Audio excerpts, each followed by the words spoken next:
I'm Tyler Courtney, and this is The Skinny.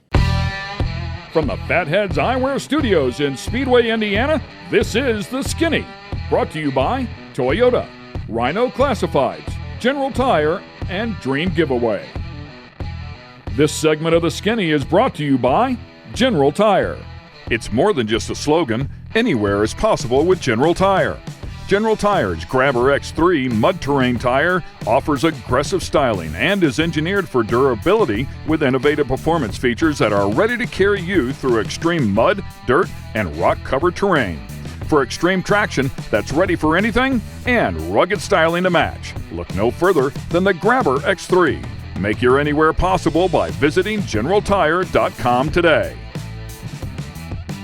Welcome to another edition here of The Skinny. We have a young, talented driver that will join us here today, a two-time USAC National Champion. Just missed another championship a year ago. However, he did win his 50th race for Brian Clauson and Courtney-The Marshall Racing at the end of 2020. We're talking about Tyler Courtney has joined us in the house here. Welcome, my friend. You are a talented race car driver. I don't know about all that, but I've had a good couple years here and just been fortunate to just kind of, ride the wave and, enjoy every minute of it.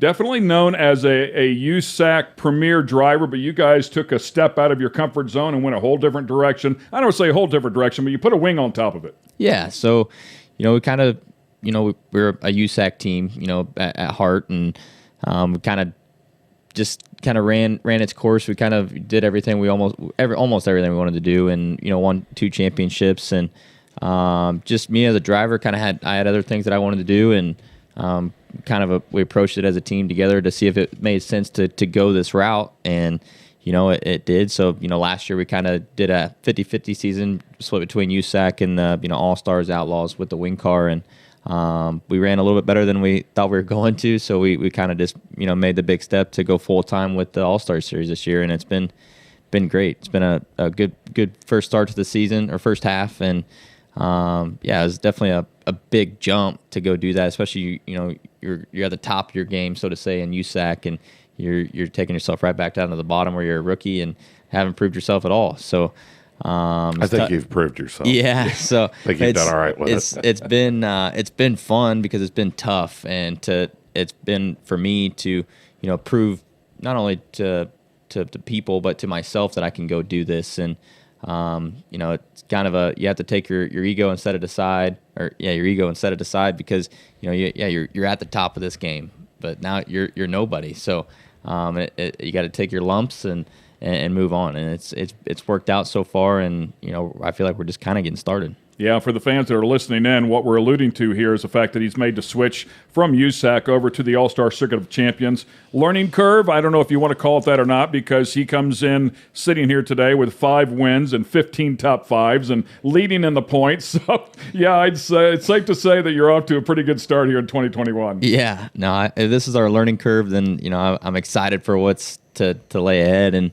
but I still feel as a driver I've got a lot of things that I can work on to be even better, because running with the All-Stars is tough, but when you take that next step and go run with the Outlaws is even harder. So to be ready to go do that, there's a lot of things I got to do on driving and things like that, but it's nothing that I'm scared of. I'm actually looking forward to the challenges, and I think that's why racers do this. They want the competitive nature, but also just the challenge of how hard everything is. And I think as drivers we kind of look forward to those challenges, and the guys that excel at those challenges are the guys that make it to the top and stay at the top. I want to tip a hat to you, the entire team.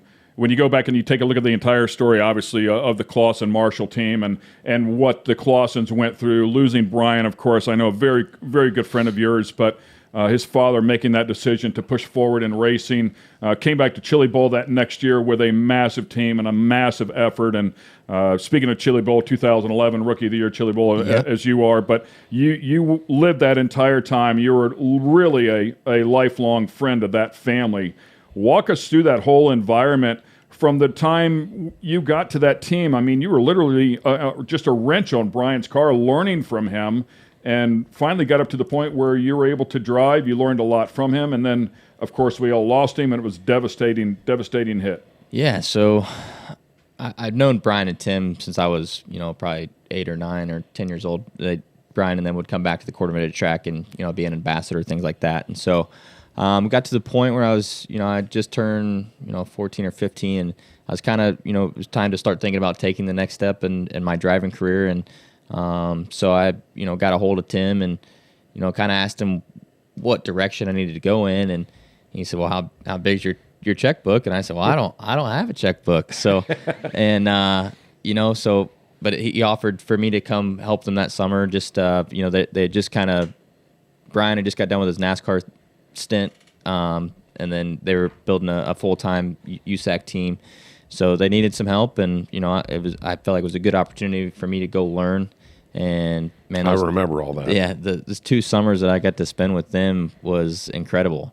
Yeah. And, it's not just the racing, it's all the things that go along with it. You become family and things like that. And so obviously then, like, you fast forward to, 2010 and 11 when I was there, then 12, 13, and so on. I kind of branched out on my own and, built my own sprint car, and they would help me when I needed it. And, then we get to 2016, and my first USAC race that I won was at Gas City Sprint Week, and I beat Brian that night. So it was kind of almost full circle. Like I, grow up learning from him, and then, get to beat him at his own game. And he wasn't very happy that night, but the next night he came up and, he told me, hey, I'm sorry about last night. I was kind of a poor sport, and, came up and gave me a hug and said that he was proud of me and things like that. And obviously fast forward later in that summer, we lose Brian, and,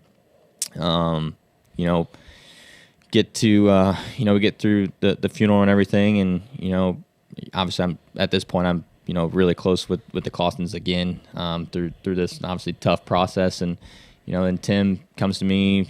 He asked if I wanted to go to dinner, so I went to dinner and asked what my thoughts were about coming to drive a midget for them. They're going to keep racing with Richard and Jennifer, and kind of build what they were going to build with Brian. And obviously my answer was 100% yes. And so we started that. The first race we ran as Clauson Marshall was with Ricky at the Leffler Memorial, and I think everything that could go wrong went wrong that night. But that's just a product of how everything went. And then so that you get to December, January, we start building the dream team, which was the first year in 2017 that we did at Chili Bowl. We had me, Ricky Stenhouse, Donnie Schatz, Jason Johnson, Justin Grant, and Shane Golobic. And you think of those names, that pretty is strong group. That's the dream team. That's the it's kind of Brian's vision that he wanted to instead of just having a bunch of rental kids, bring a team that you could try and win every night and compete for the driller on Saturday.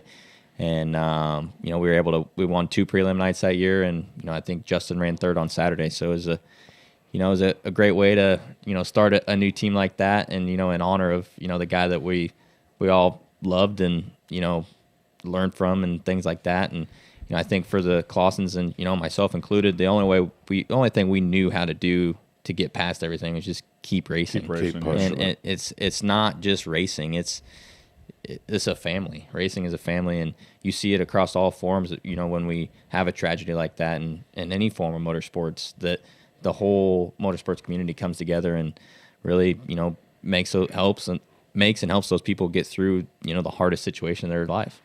Yeah, you bring up Leffler. I mean, that's another situation, and it's happened. In this sport, it's pretty vicious. The sport of sprint car racing, midget racing. I think we lose as much or more than anybody in motorsports. Unfortunately, it's still a pretty wild and tumble way to go racing on a Friday, Saturday night, and you guys are hanging it out there. That's part of the lure. It always has been, to watch these guys. That's why there's always people in the stands, right? Right. We know it's dangerous, and the fans know it's dangerous, but they come because it is dangerous. That's exactly to go watch guys, put it all out there for for a NASCAR race 4 hours, or for us 30 laps or so. That's the allure of racing. It's dangerous, and You want to go watch somebody that's crazy enough to do something that you're not willing to do. Racing's always been dangerous, and it's always going to be dangerous.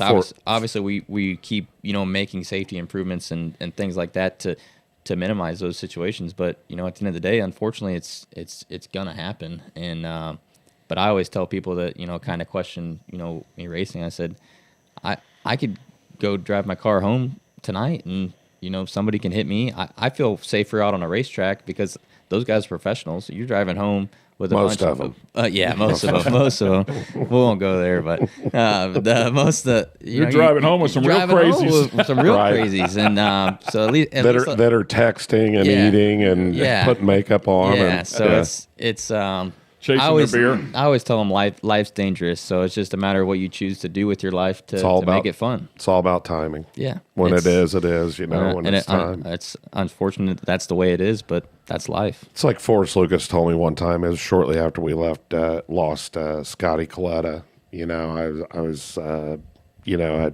We were just kind of conversing about it at a Colts game one time. He said, the sad part of it is some people show up to watch the wreck. Yeah. You know what I mean? They're not there to watch the competition. They're there to watch the wreck. And, it seems like a kind of a backwards ass thing to do, but, it is what it is. And, I mean, the whole Brian thing, the Jason thing, I mean, I've been around this stuff a long, long time. And when you said how old you were when you came, like, man, that's how old you were. Yeah. Yeah. Because obviously I've known him for a few years. Yeah. So, well, I've called all the Chili Bowl races since 2008, and I don't know why. I just feel like you should be way younger. I mean, that's what you're alluding to, right? Yeah. I mean, but you've been around. You've been kicking it since 2011. At Chili Bowl, anyway. Yeah, that was my first year. Really, it was my second midget race ever. Was my Chili Bowl that year, and I had no idea what I was doing, but made the B main on Saturday, and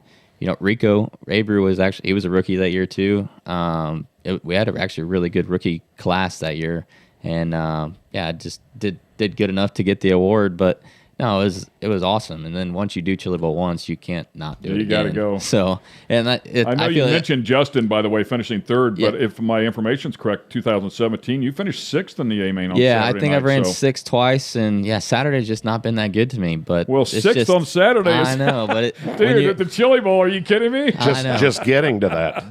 Getting to that spot. A-main, that's a hell of a week. I like winning, man, and then it's especially that race, and it's you got Daytona 500, Indianapolis 500. You got the Knoxville Nationals, you got Chili Bowl, you have the U.S. Nationals. It's those events that you put those on your calendar at the beginning of the year that you want to win. Kings Royal. Kings Royal. It's just and running sixth. Grant, I'm running sixth is no small feat at Chili Bowl, but once you get there, your only goal is to win that race, and just been close. This year we were running third and got turned over, and you had a hell of a run. And was it this year? Was it this year that you won the heat, the qualifier, and the prelim? I ran second on the prelim this year. Almost last few years I've ran won my heat qualifier and ran second on the prelim the last couple of years. 2017 I won heat qualifier in the prelim night.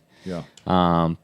We're good down there. Just when the money day comes, we're just a little off, and just that's just how hard those races are. When you get to Saturday and you got those 24 of the best guys in that building on the same track, it's not easy. Well, when you see Kyle Larson chase it for how many years did he have to chase it before 13 years, I think. And see him legitimately make mistakes. Yeah. I mean, we're talking about one of arguably the best in the business, right? And run the tires off of the car. Yeah, absolutely. He's especially right now, one of the best guys. My God. In that building, you see, this immortal make mistakes, and you're like, how? Like if that guy, Christopher Bell last year, Christopher, that's a great. That's two of the best guys to ever do this, especially in that building. Yeah, it's just how that place is, and that's what makes it so special. Exactly, and I mean, Larson was coming, and Bell was giving it everything he could, and they just kept smashing it in there. I was like, something's going to happen here. Right? I'm not sure what. But you're there for one thing and one thing only, and that's what I know that's what's going through Christopher's head. He's like, I'm not here to running second doesn't mean right. So right. It's I understand that feeling so well only in the past couple of years. You always think to yourself, are you kidding me, dude? Like, you got to walk out of there. And you do walk out with your head high if you finish, let's say you finish third at Chili Bowl, right? Yeah. I mean, you've accomplished something, but it's win or nothing. Yeah. And I know sitting in drivers' meetings before the 500 starts with Ganassi, he comes in there. I mean, everybody talks, all the engineers talk, and then Chip's the last one to talk. And he says, we have two goals when we start the season: win the championship and win the 500. Yep. And that's it. And it's win or nothing at the 500. That's all anybody cares about. Yeah, and so, I mean, for a midget team that we are, our goal at the beginning of the year, not this year, but the last few years, was to win the USAC championship and to win Chili Bowl. And now we have the BC 39 now. That's obviously on our list. It's winning a dirt race at the Speedway for in honor of Brian is huge. Yeah. So, but now we're wing sprint car racing. Our goal is to win the championship, and I think our goal is probably a little different this year. Maybe just start with making the Knoxville Nationals, and then working our way up from there, and then making both the Kings Rolls that we get to run this year. And you just, when you're making your schedules at the beginning of the year, those are the races that you line out, and those are the ones you focus on. Obviously, we're running for a championship at the same time, but we build a separate car just for nationals, just for Kings Roll, things of that nature. And so we know we're best ready to go for when those events come around. I'll go down this road here a little bit. I'm not an overly religious guy. Certainly the people in this room are aware of that. But with that said, I do have a belief, and I take a look at a lot of scenarios, and I got to tell you, the older I get, the more it seems to me that things don't happen by happen chance. Right. There's a path here. There's just too many things that line up too many times to think that there isn't something going on. Right. I mean, that's how you landed here with me. That's a pretty big deal. But teaching me a lesson. So, but I can't help but think, when I look at you and your situation, and you talk about how early you came into the team and how you've grown up with that family, and then obviously the loss of Brian, and then you step in.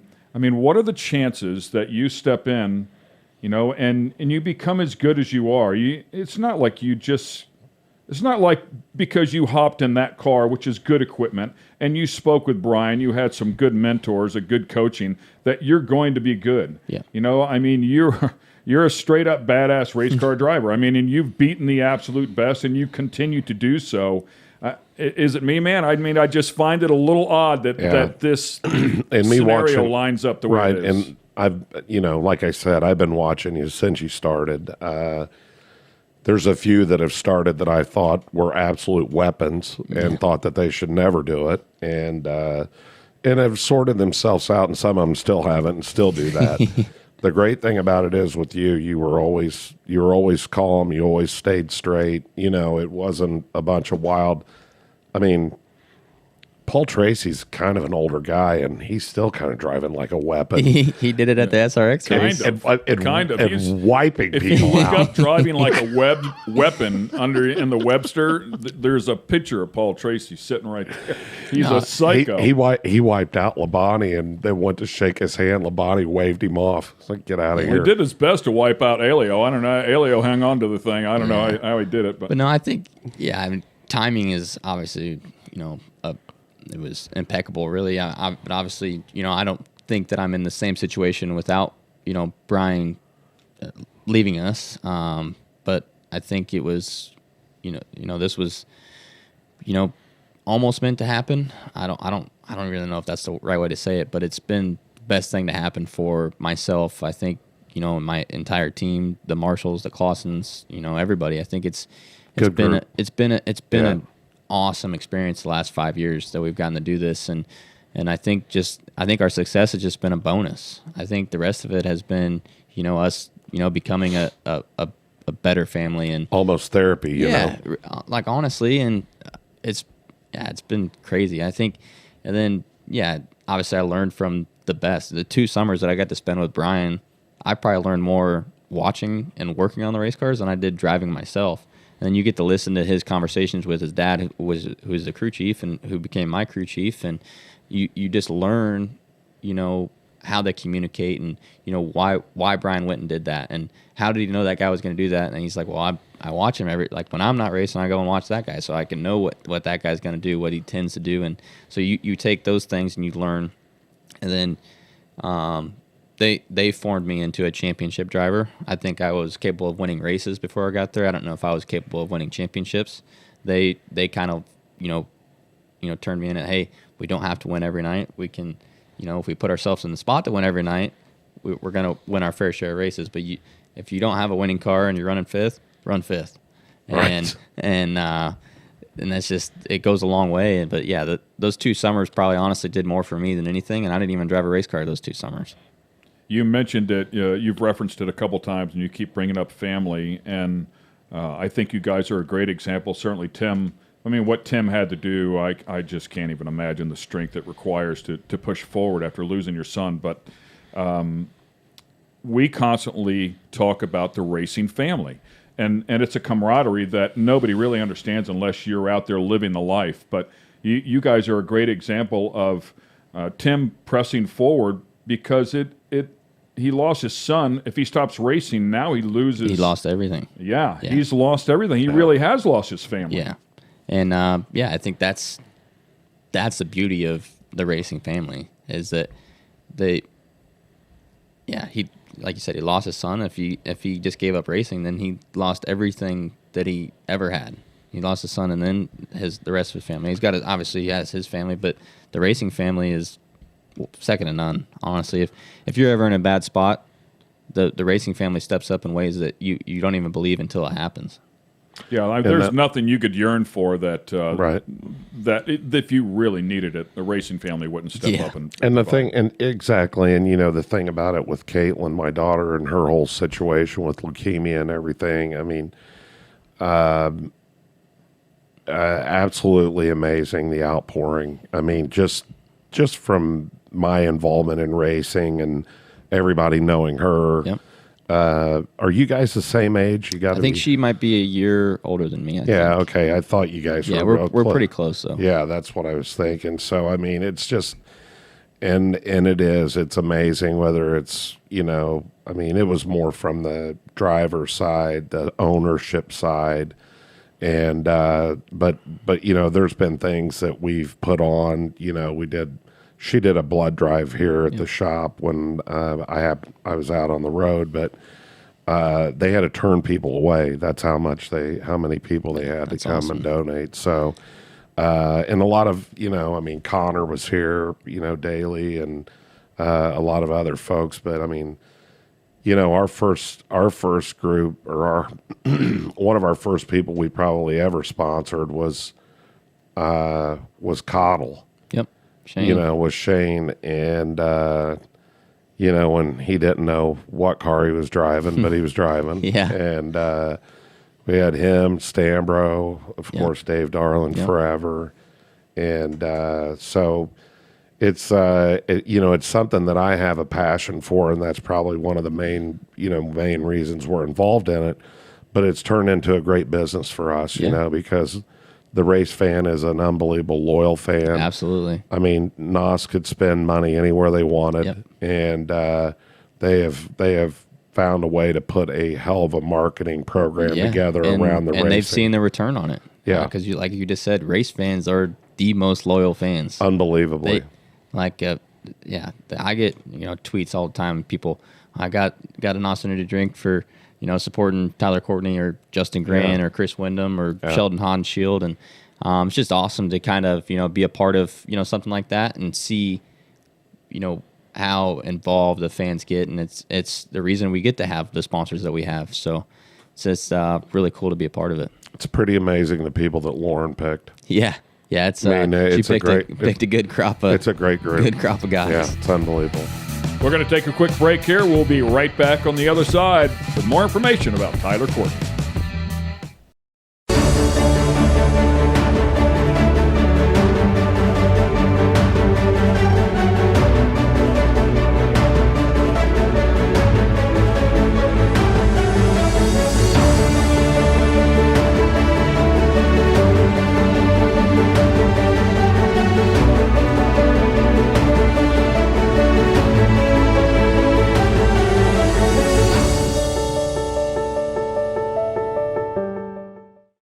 This segment of The Skinny is brought to you by Rhino Classifieds. Tired of all those ads and random stuff that shows up when you're looking to buy or sell your car parts?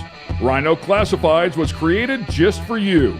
Welcome to a streamlined buying and selling app created by racers for racers and race fans. Modified cars, classic cars, race cars, that special big block you need, the trailer to move your baby around the country in.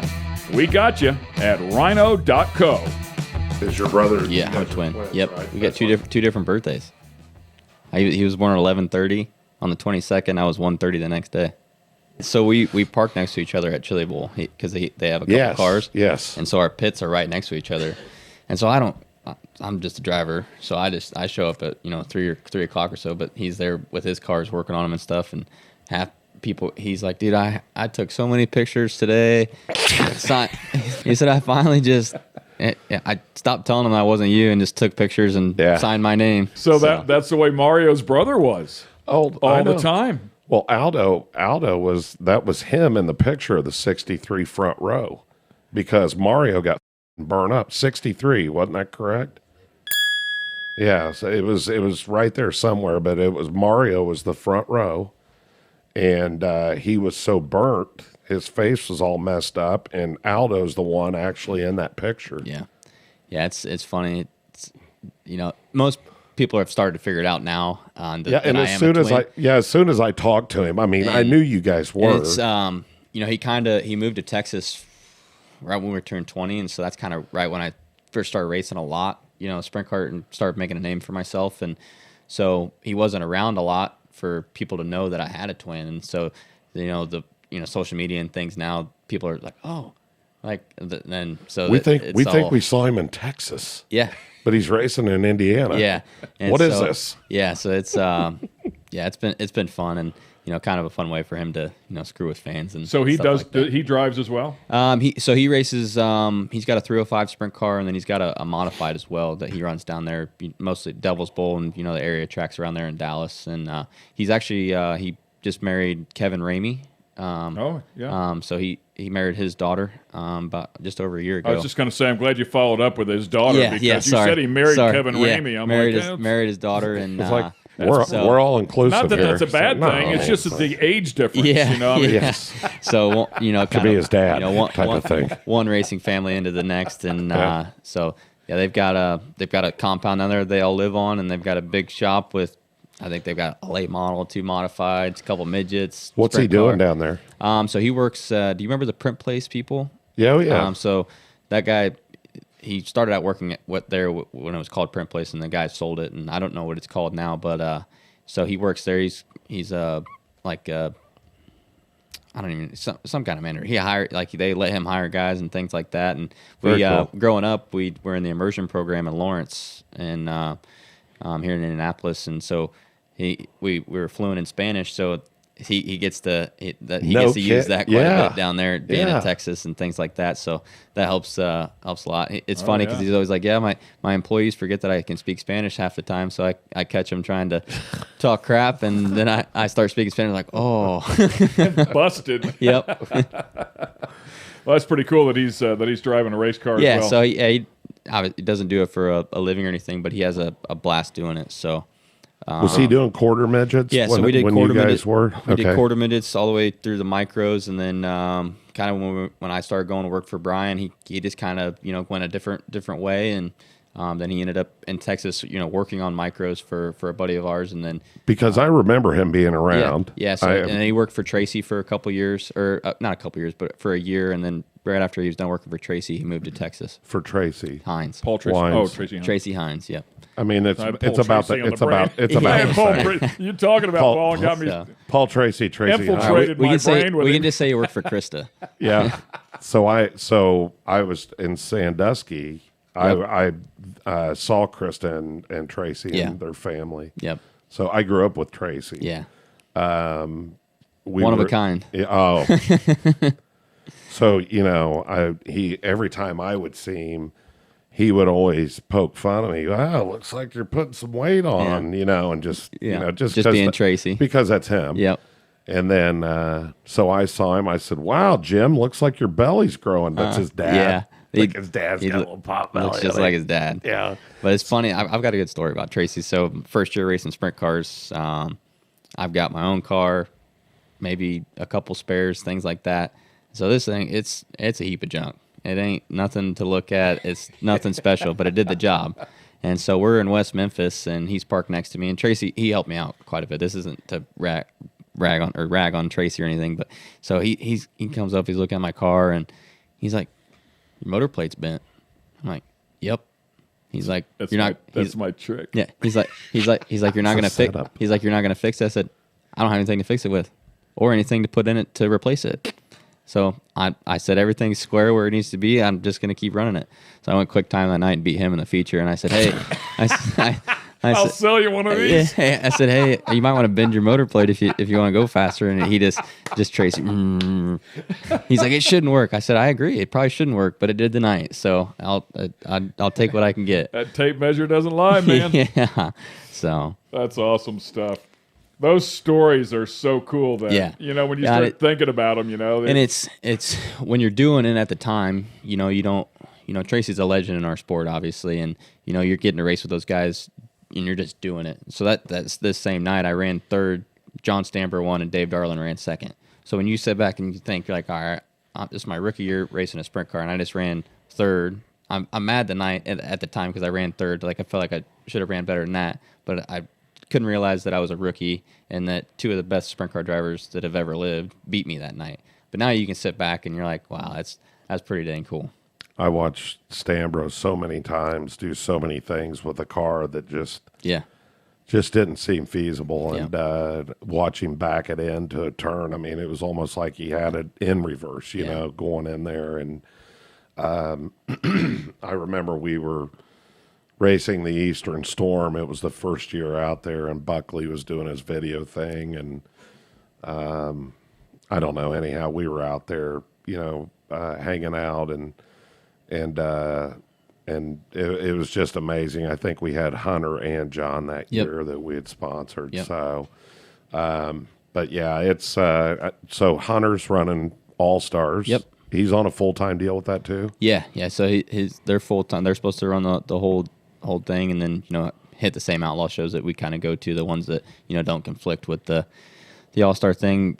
Go do Knoxville Nationals and Kings Royal and all those, the big races. And but yeah, his car owner, I think, is from Iowa or somewhere out there, so they tend to travel more out that way when they're on their off weekends and things of that nature. So is Rico running all the All-Stars? No, I don't know why he doesn't, because he's at damn near all of them. And I know. I think he still gets some incentives and stuff from Tony for being at most of the races and things like that. But I think he just likes having the freedom to, be able to, if he doesn't want to go to the trip that we're going to, he can, go back race in California or, go pick and choose somewhere else. You better. He's on the where can I sell the most T-shirts at, and which is a big part of what we do and a big way of how he makes his money. Yeah. And so he's in Pennsylvania this week running the Speed Week because he knows he can sell a lot of T-shirts there, and he runs pretty well up there. So places he can go run well at and sell a bunch of T-shirts. You better hope that 14 doesn't come back to the All-Stars. The 14 is on a roll, but no, that's awesome.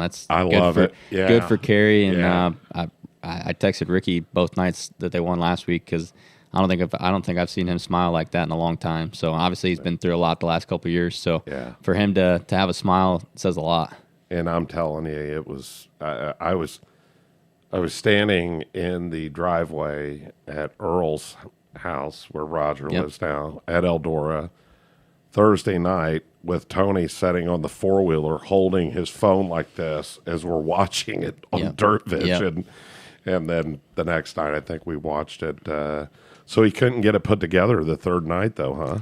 Yeah, the track was, I think, just a little fast. Not a whole lot of passing, but it rained a whole bunch the night before. Right. And, obviously, the race was on Sunday. They're trying to get all the fans in and out of there as quick as they can. But it was still a pretty good race. But, yeah, I think they were just a little off there. Ended up being Sunday. Yeah. But, I mean, hell, winning 2 out of the 3 shows that weekend against the Outlaws ain't in any small feat. Yeah, that's pretty good. Especially effort. They're still fairly, like Kerry and Ricky they're still in for probably the third or fourth week together. It's hilarious what Kerry said. He goes, and I'm sure you can elaborate. He goes, I just have to learn to trust the car more. Yeah. He goes, it's there. I just have to learn to trust that it's there. Yeah, and it's just, getting in a new car is always tough. Not knowing what this guy does to the car to set it up and things like that. And, different chassis act different ways. And, yeah, absolutely. He's just got to – I think he's trusted it now. So It didn't look like that Silver Crown car was tough to trust. I think it's more the fact that it's Love Eldora.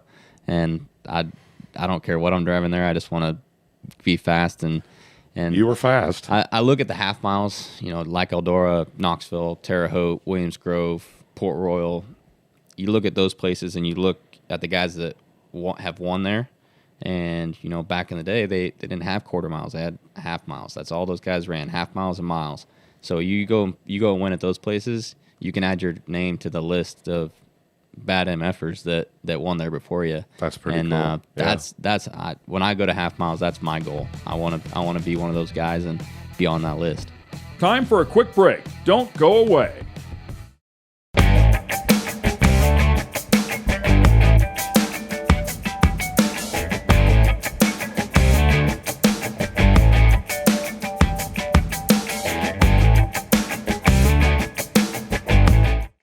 This segment of The Skinny is brought to you by Toyota. I'm kind of curious how long it took you to trust making that transition from the non-wing to the wing, because you do drive it a good bit different, but you really do count on those sideboards of the wing, really do help you out a lot. Yeah, and so it's probably easier to go towards the wing stuff coming from the non-wing than going the other way, just because you can go trust the downforce. But learning what to do with that downforce has been probably the harder thing for me, learning where you aim that left sideboard is where the car goes. So learning to, hold your arm straight and turn as late as possible. Like a rudder. Yeah, it's just like a rudder. Yeah. And it's cutting through the air. So when you turn it this way, it opens that air up and, lays the car down and things like that. So you, especially at a half mile, you're trying to be as straight as possible to make sure your car is stuck the whole time. Anytime you open, like a place like Knoxville, anytime you open up your car a little bit with the sideboard is at least a tenth. And when you're fighting for a tenth is a lot. That's right. Yeah. So it's that's been the toughest part for me to learn. And then honestly, getting like when the track slows down, not slowing down as much as we do in the non-wing stuff. We're still trying to keep the wing speed up to keep your car loaded. Has been harder for me just to trust going fast but slow at the same time, if that makes sense. And whose car did Brian run out there in Knoxville? So he drove Elk Grove car. He drove a couple different cars. The last one he was driving when he won the Friday night show, I think in 15, was Matt Wood's car, the Elk Grove Okay, that's car. what I thought it was. And then he drove the B-Dubs car. I think they made the show the year he drove the B-Dubs car. Yeah, he drove for a couple different guys out there. Were you up in the suite with us when I bought that in suite at Knoxville? I think I was, where actually. You were supposed to have 10 people and we had about 30. Yeah, I think nobody actually listens to it. The reason is they don't want to see it cave in. Yeah. We didn't think about any of that. Everything was going great. Yeah, we'll worry about it later. Yeah. Go get another drink. Everything will be fine there.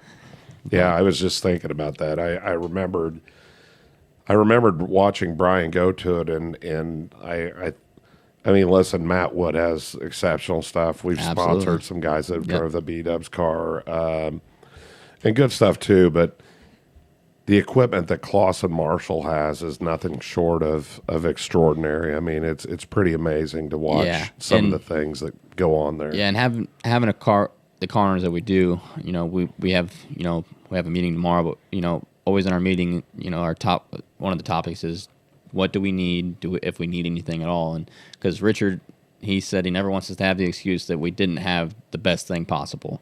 And when you have a car owner like that, it makes your life a lot easier. And you know that you're always going to have the best stuff to go compete with the best in the world. And makes a big difference for sure. So I'm very fortunate to have the people behind us that I do.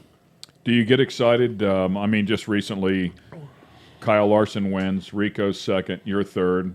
I know you're chasing points. Yeah. I also know you want to win. Yeah. But when Kyle shows up, there's that little extra spark. It's like, I know he's not in the hunt for points. He's not going to threaten me there, but I just want to straight up beat him. Yeah, you want to, because especially right now, if you can beat that guy, you're pretty damn good. Yeah. And Kyle's a good friend of mine, but yeah, people complain when he comes around. I love when he comes around because it gives you that guy. It gives you want to know where you're at. Yeah. The benchmark raises the bar. You know how good you are. Yeah. Or you can see, hey, all right, we're not that good. We need to get better. And so I love when he shows up, and whether he kicks our ass or not, your goal is to beat him. And I've been fortunate to do it a couple of times. It doesn't happen very often, but it's really fulfilling when you get to do that. But he's changed the game for sure, and made not just sprint car or midget racing better. He's making the NASCAR guys step up their game, late model guys step up their game, and hell, I think if you put him on a dragster, he'd probably do the same thing there. Yeah, he's a natural. I think we've heard Tony Stewart say, "Oh yeah, a lot of people have to think about what they're doing in a race car, where it just all makes sense. It's automatic. It's just automatic. Yeah, it's just happening. It's kind of just like a video game for him, honestly. He might not see it that way, but when you watch him, it looks like it, and it's impressive. It's cool to watch. Because at the end of the day, I'm still a race fan, so just to see the guy do that and night in and night out in different race cars is just incredible, really. I text him after he won. Yeah, because when you as a driver, I know how hard it is to do that. And so when he's going to all these different things and winning in all of them, like driving them is one thing, winning in them is another, and he wins in everything that he gets in. Yeah, I texted him after he won his first Cup race, or back.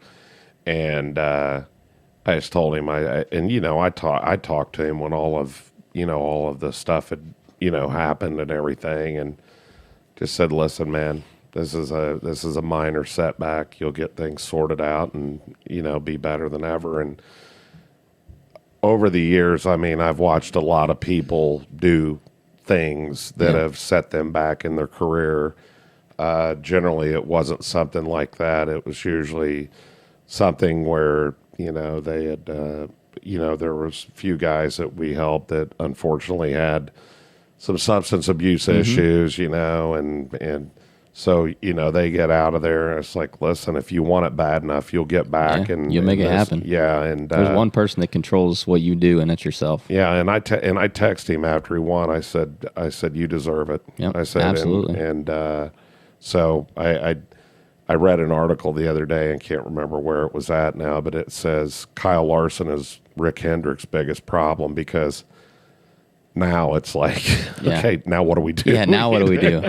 But that's a good problem to have. That's high class problems, and that's a good one to have. Yeah. So, but Kyle's a pretty loyal guy. I don't think he's going to go anywhere from Rick anytime soon. And listen, confidently, nobody else could have pulled off what Rick pulled off. No, because he told General Motors, by the way, this is who's coming. Yeah, and he is driving that car. Yeah, you kind of look at Rick or Roger. They're like the gospel. Whatever they say, people believe in, and if Rick Hendrick's coming along and saying, "Hey, we're going to give this guy another chance," then everybody's probably going to give him a second chance. Yeah, that's exactly right. Yeah, they kind of supersede the rule. I don't want to say the rules, but the general population, if you will, and they can take a lot of the sting out of it. You know what I mean? Yep. Very respectful. Well, people look at them and say, if they see that there's an opportunity inside of this guy, then maybe we're missing something. Yep. Yeah, absolutely. Absolutely. And I loved it. I know Willie T, well enough, and he called him after it all happened, and he said, if I thought he was a racist, I never would have called him. Yep, absolutely. And it was kind of interesting what Willie and Robin Miller wrote the article. I read the article. That's where I got it. But Willie T said he was telling what he told Kyle, and he said, now this doesn't mean that you need to go out into the African American community and start trying to fit in. He goes, that just is going the exact wrong way with this, and but like I said, and him coming from his heritage, my wife's Indonesian, so it's we're all just people, man. We make mistakes. We can make mistakes, and it's a matter of how you learn from them and how you handle the rest of it. And like I just said before, there's one person that can make everything happen in your life, and it's yourself. So yeah, good or bad. Yeah, good or bad. Absolutely, that's life. Right, in a nutshell. So when you see Kyle come along and you know, hey man, there's a path right there. Would you love to work your way up into a Cup car? I know it sounds like, oh, of course I want to be in a Cup car, but you're I think the sport has changed to a degree where you can make a living doing what you're doing, and it's a pretty good living, and you're driving a really cool race car. Yeah. For a career, it's pretty awesome. Yeah, I get asked this question a lot, and obviously, your goal as a little kid growing up, you're watching Jeff and Tony, those guys on Sunday, and knowing that they came from doing the same thing that I did. So your goal is always, obviously, you want to be a Cup guy. That's like, I grew up in Indianapolis, loved the 500, but I was just like, the guys that I grew up watching went to NASCAR instead of IndyCar and things like that. I mean, obviously, I know Tony did great things in an IndyCar too, but NASCAR was what we watched on Sundays. That's what we did. And so, my goal growing up was always to, try to get there. Now I'm in the spot where I'm 27 years old.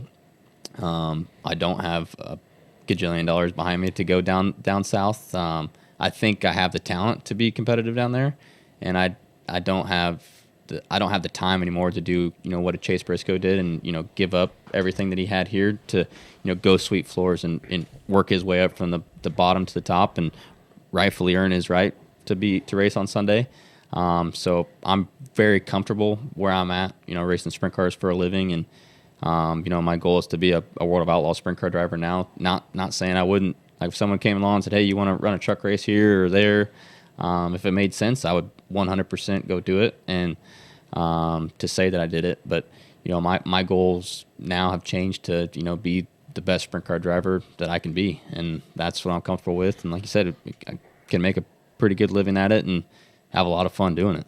Absolutely. I mean, I've constantly succumbed to the fact that you've got to enjoy the ride, man. Yeah. I mean, here's the goal, and that's great. Keep your goals up there and keep striving to get there. But man, make sure you enjoy this ride. The ride you're on, dude, is pretty wicked. It's pretty awesome. Coming. I got to be a part of Brian's first championship as a crew guy, and that was in 2010. And in 2019, I won my first midget, 18 won the sprint car championship, but the midget one kind of felt full circle because his first championship was in a midget, and almost 10 years later, I'm doing the same thing on my own, and so just enjoying that, and then kind of going out on a new limb here, and having the success that we're having is just kind of surreal, but something that doesn't ever get to happen that often, if ever, and you just enjoy it, man. I never thought I'd get to drive race cars for a living, so the fact that I get to do it now is just awesome. Like, I don't know anybody that, unless you don't like racing, that wouldn't want to drive race cars for a living. I couldn't agree with you more. I can't fit in them, so I don't want to drive them. We're going to take a quick break here. When we come back on the other side, we'll wrap things up, get some final thoughts from Tyler Courtney.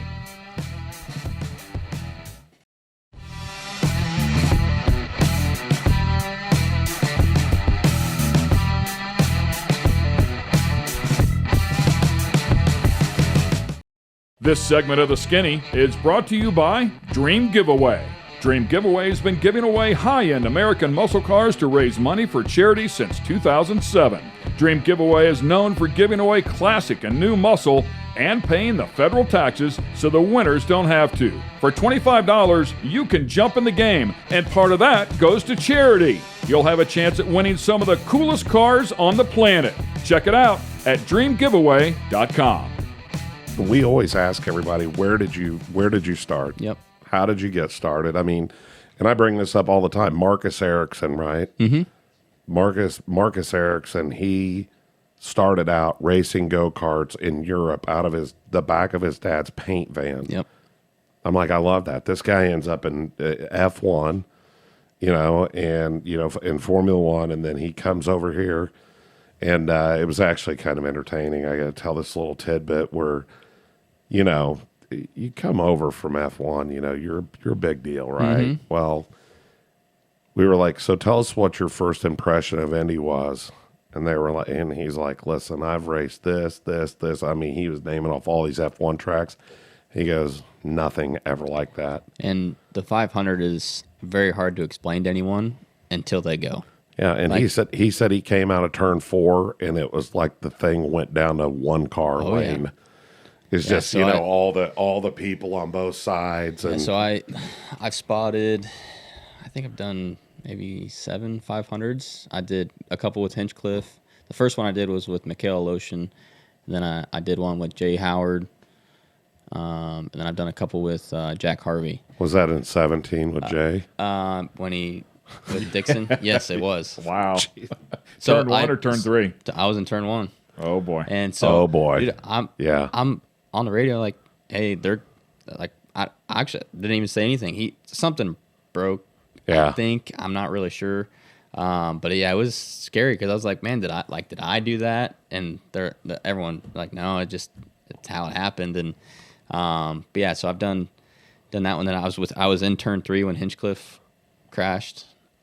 So I'm this 18, 19-year-old kid, and here's James Hinchcliffe and clinging to life. Yeah, and I'm like, whoa, like, and that's like obviously the 500, but until something like that happens, you kind of forget about it because I was like the 6th day we're running just 100 laps around that place and nobody really crashed, and then here's James, and then obviously everything that happened after that. But then got to come back the next year and we sat on the pole. So as a 20-year-old kid, it's pretty dang cool to be on the pole and get up at 5 a.m. and go to the track. They got the car on the front. We're taking pole pictures and front row pictures, and so to get to experience something like that is really cool. But yeah, the 500 is unreal. So I've been in turn 1 for most of them, and to stand up there for opening ceremonies and all that, and I got chills right now just thinking about it. It's just I'm right with you. Yeah. There's no way to describe the pageantry, the feeling, the electricity. Yep. And it was for the 100th one, so the place was jam packed. Oh, there was a 500,000 people there. It was unreal, and they brought the bald eagle up that flew down. He was literally like, I have a picture with him, just like right here, and the bird was older than me. On the spotter stand. Yeah, on the spotter stand, because it flew. They had his blinders on, and as soon as they took the blinders off, they had the little thing shine him to call him down there, and he flew straight down there. It was really cool. It was awesome. Wow. Yeah. He's like, I'm old. I'm going to fly to whatever that is. Yeah. I know they feed me when I land down there. So the last couple years I did for Meyer Shank, and then I didn't get to this year because I had a race of my own, and of course that'd have been a pretty good one to do it for. Meyer Shank goes on to win the 500, but that was really cool for those guys, and they work really hard at it. Jim Meyer and Mike Shank are two really good dudes. Yeah, Michael Shank is he's a hustler. Yeah, and I'm telling you, he fights it. Yep. And scrap from nothing, right? Absolutely. He came from nothing. He's won the biggest races. He's won the 24. He's won the 500 now. And it's wild. It's from Ohio. Yeah, a little dude from Ohio just wanted to go racing, right? And made it happen. And Jim Meyer really, really helped accelerate that and make that happen. Yeah. So that's all it takes. One guy to believe in you. Yeah. Yeah, I mean, and that's the I think that's one of the cooler parts about the Clauson Marshall thing too. Marshall wouldn't be anything without Clauson, and vice versa. Yeah, it's it's just such a cool it's a cool chemistry. Yep. Between the two, and so all right. So I got to ask the question. We may have to edit this out, but I have to ask the question. So, is Richard Marshall related to the guy that was married to?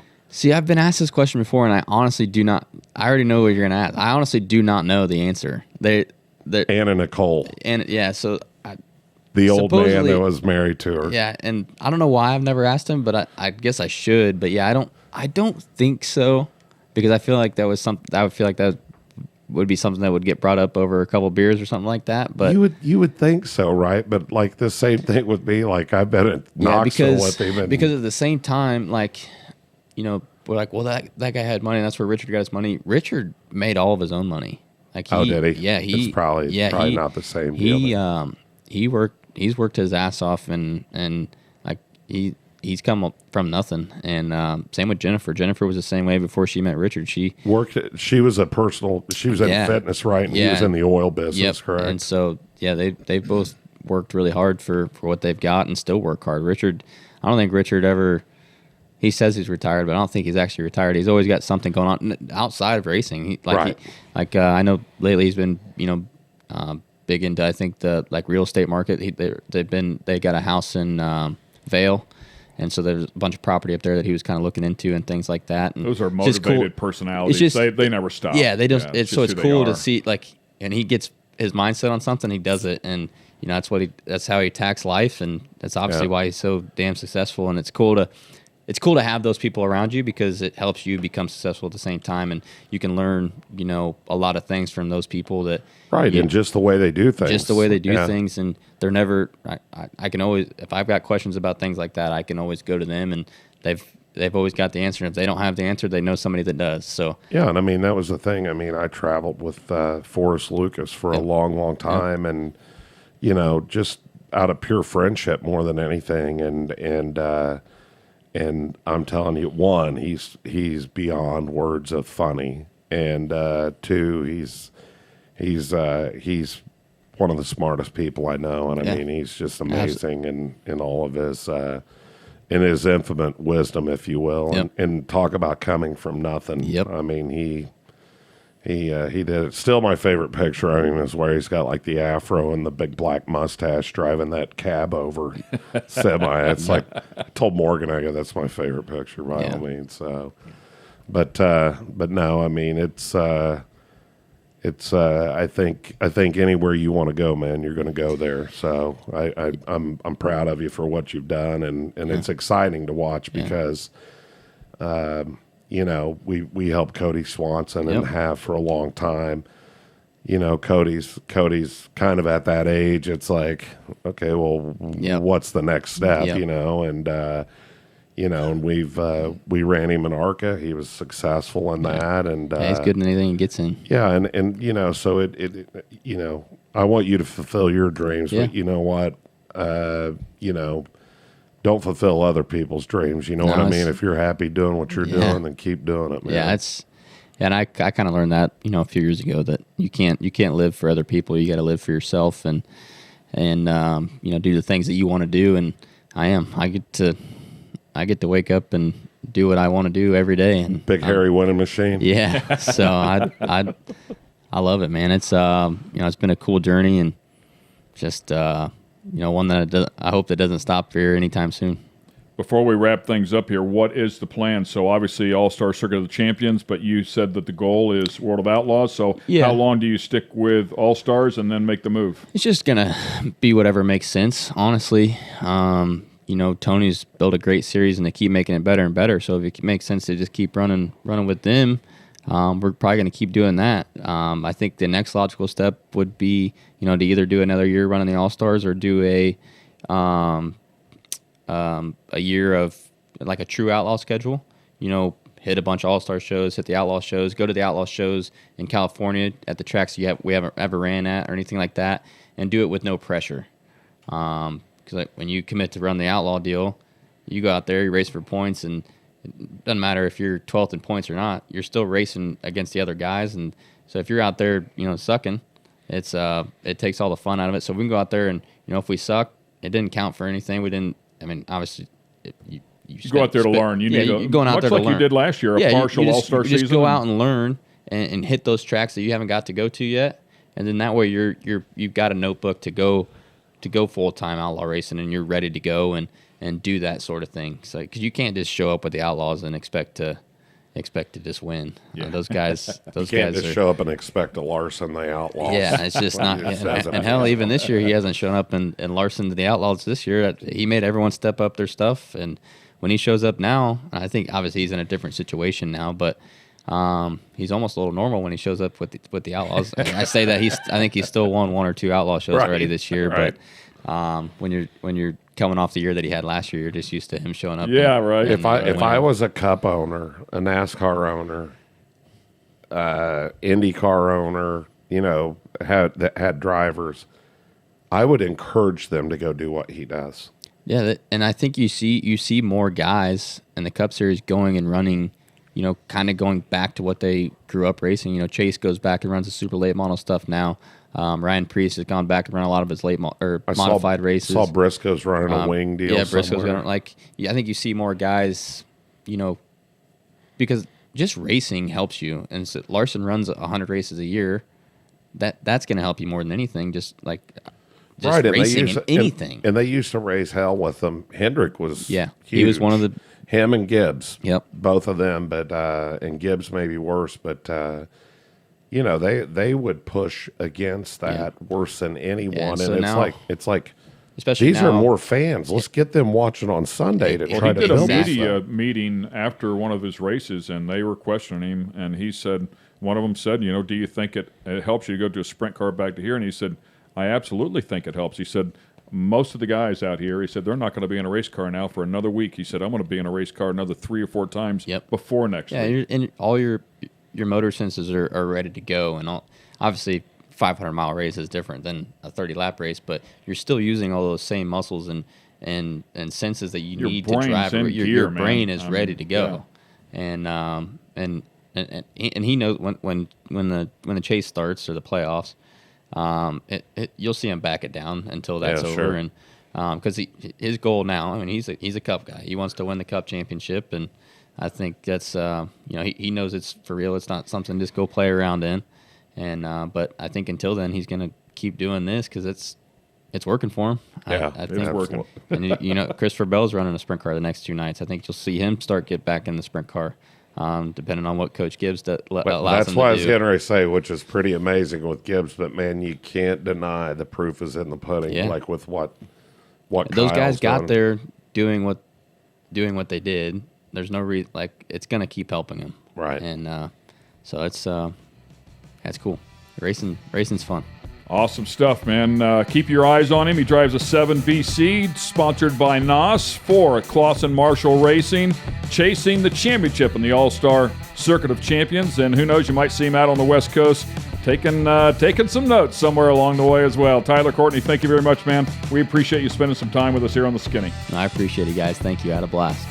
Thanks for being with us here on The Skinny. This episode has been brought to you by Toyota, Rhino Classifieds, Dream Giveaway, and General Tire.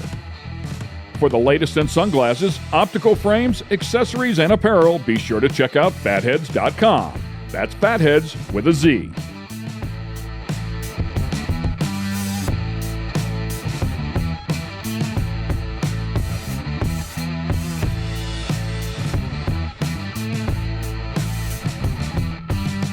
Production facilities provided by Fatheads Eyewear Studios. All rights reserved.